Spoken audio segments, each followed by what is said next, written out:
We begin this hour zeroing in on two mass shootings that have rocked U.S. communities. The massacre at a Colorado movie theater, and just days later, a gunman opens fire at a Sikh temple in Wisconsin. Both cases tragic, unsuspected, and unthinkable. But for the most part, they're seen as isolated incidents. In both cases, the suspects are young white males, not the typical face of terror, but someone may have seen this coming. Former DHS analyst Daryl Johnson wrote a report titled Right-Wing Extremism, Current Economic and Political Climate Fueling Resurgence and Radicalization and Recruitment. Many of the right criticize it as politically motivated fear-mongering. Right-wing extremists here in the U.S. This is a funny story. What is this? No, this is left-wing. I'd like to tell it. Oh my God, they're nuts. Does that mean they're going to be sending spies to these tea parties? There are no Timothy McVeighs out there right now. If they're going to issue these reports for this made-up threat. Conservatives as posing a bigger threat to this country than al-Qaeda terrorists. Naming veterans groups as possible extremist groups. Targeting veterans. Well, his career was essentially over because the administration didn't support his findings. So while homegrown terrorism is on the rise, why isn't the media recognizing this dangerous trend? Earlier today, I was joined by the man that wrote that report, former DHS analyst Daryl Johnson. He's the owner of DT Analytics. I first asked him if homegrown terrorism is a growing threat in the U.S. It definitely is, and basically why it doesn't get as much media publicity as an al-Qaeda attack is a lot of these attacks are small in scale, meaning that they use firearms or small explosive devices and only injure or kill small amounts of people. We're not looking at the mass casualty 9/11 type of attack from these extremists. But I mean, in the cases that we've seen recently, it seems like they're treated as isolated incidents. It seems like people also have a hard time calling these incidents acts of terror. Why isn't the media, or, you know, why aren't they acknowledging this? Well, in order for it to be an act of terrorism, you have to have some sort of political or ideological component to it. So the objective of the terrorist is to put forward their cause or their objective. Okay. In this recent case over in Wisconsin, it seems like that objective was very clear. The motives seem to be clear, that this was a hate crime. He was a member in the military, and his fellow soldiers there acknowledged that he was just racist. So when he was let go for drinking, they were surprised because they thought, you know, they made another connection there. Do you think, Daryl, that, you know, the word terrorist evokes a specific image to Americans, and that they have a hard time associating that word with white males? That's true. And in fact, a lot of people, because of the overemphasis on the global war of terrorism, they're looking for, you know, people that have brown skin, wearing turbans, and having foreign-sounding names, maybe speaking in a foreign accent.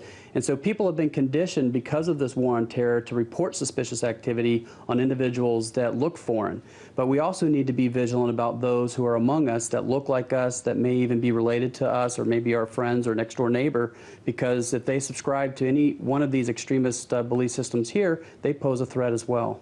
And this is exactly what you brought attention to in your DHS report. I wanted to read a clip from that report. If we could bring it up there. It states, quote, threats from white supremacist and violent anti-government groups during 2009 have been largely rhetorical and have not indicated plans to carry out violent acts. Nevertheless, the consequences of a prolonged economic downturn, including real estate foreclosures, unemployment, and an inability to obtain credit, could create a fertile recruiting environment for right-wing extremists and even result in confrontations between such groups and government authorities similar to those in the past. Can you, Daryl, elaborate on what you mean by that, and also the media response that you got to this report?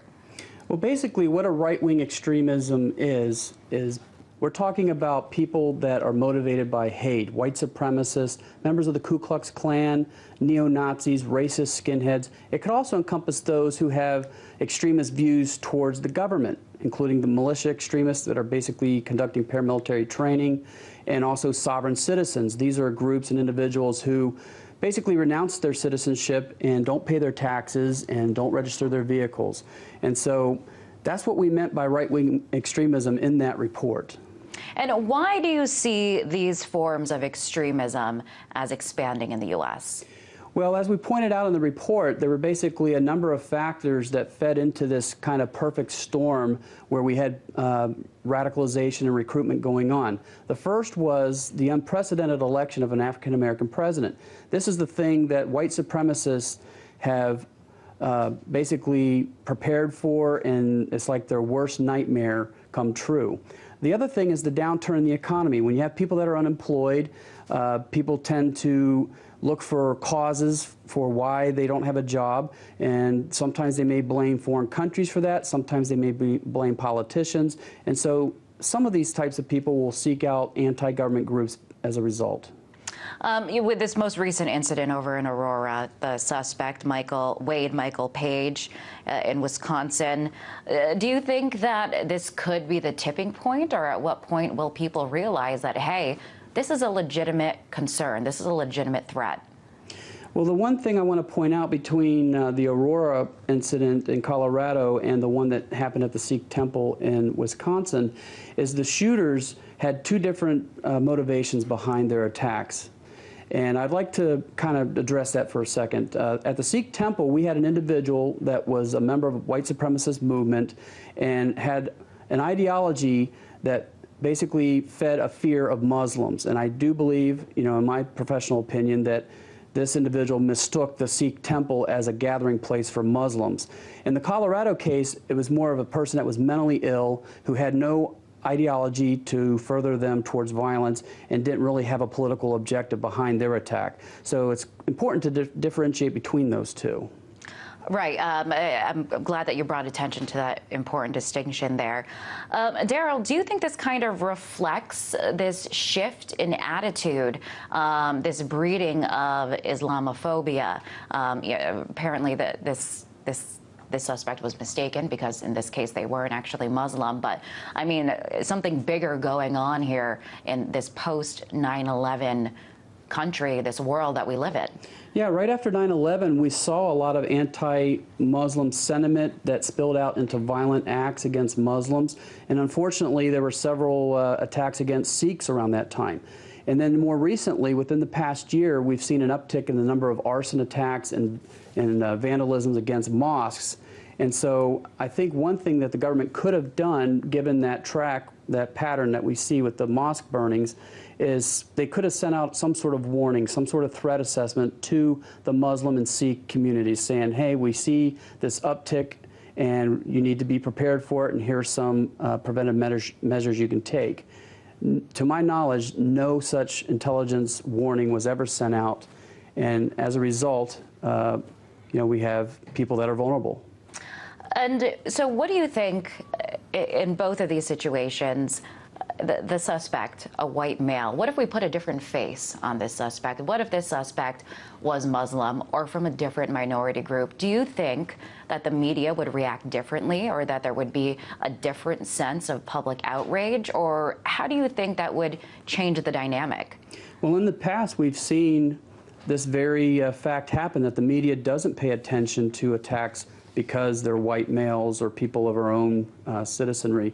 And so I think there needs to be more awareness, and Congress definitely needs to devote, I believe, an equal amount of time to both types of threats, not solely focused on Muslims.